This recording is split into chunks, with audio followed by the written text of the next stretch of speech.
read that you recently raised the $500,000, and a part of it was for the Future Fund. Lots of startups are trying to get those type of money. How the process went for you? Yeah, so the 500,000 is total funding to date.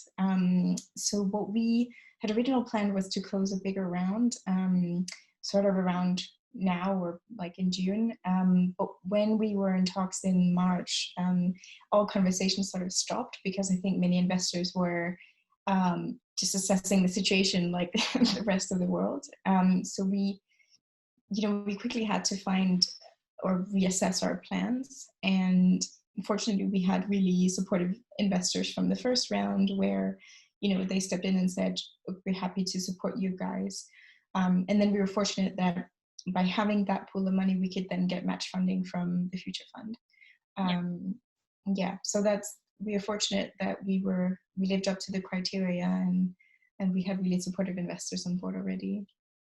There was like a lot of criticism about the Future Fund, like that is not really helping startups. Do you have some thoughts on that? Yeah, I mean, there's quite a few criticism points.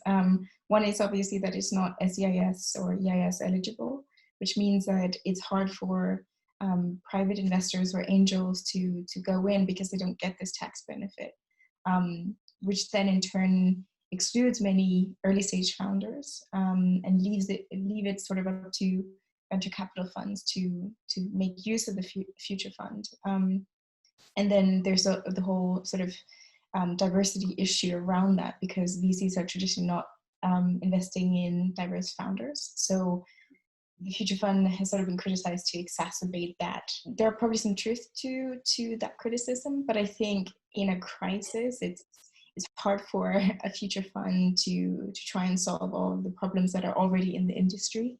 And they have been taking steps to at least be part of the conversation and having a focus on getting more people to sign sort of a what's it called, like a document that says that they're investing in diverse founders. So I think they're doing what they can, and it's good that the conversation is part of it.